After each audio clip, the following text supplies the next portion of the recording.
งอาเซียนจังหวัดตัวนั้นเนี่ยเป็นเพลงอาเซียน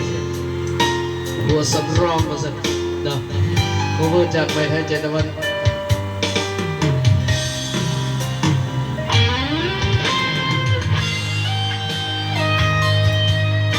เอาบนไปเลย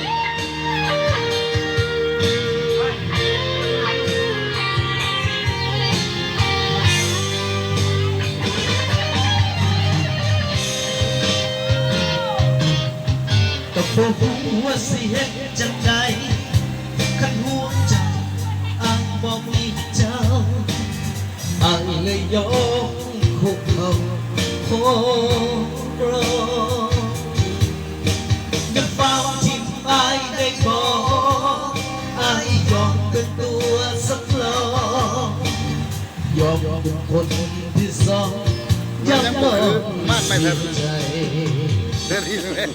หากคนใดที่เขาบ่หาอ้ายอยากให้น้องหูว่าอ้ายสิเซ็นน้ำตาให้น้องตอนนี้น้องยังมีเขาก็สิบ่เว้าเรื่องราวทางสองก็อยู่เป็นผัวสำรองของน้องเรื่อยไปมือใดเจ้ามีน้ำตา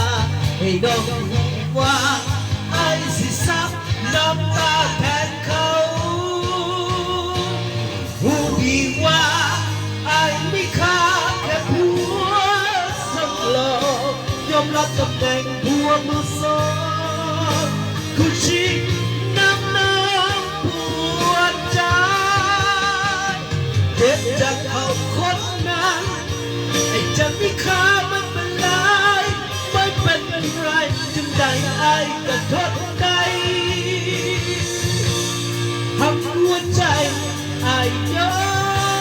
มทุกอย่า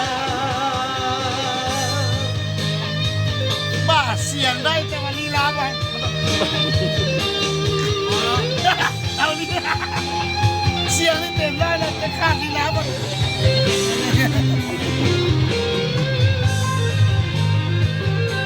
ผู้หญิงที่ฟ้าป่าส่วนใหญ่น้องก็ไม่ได้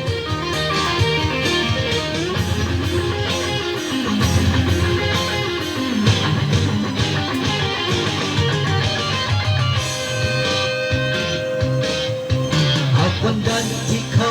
บ่หาอ้ายอยากให้น้องหูว่า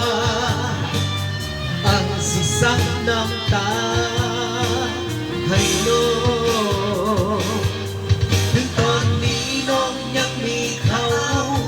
ก็สิบ่เว้าเรื่องเราทั้งสอง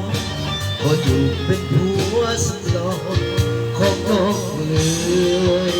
ไปหากมือใดเจ้ามีน้ำตาให้น้องหูว่าไอ้สิซับน้ำตาแทนเขารู้ดีว่าไอ้ไม่ค่าแค่ผัวสำรองยอมรับตำแหน่งผัวมือสองเขาชี้น้ำน้องผัวใจเจ็บจากเขาคนนั้นไอ้จะไม่ฆ่ามันเป็นไรไม่เป็นไรจนได้ไอ้ก็ทนได้ทั้งหัวใจไอ้ยอม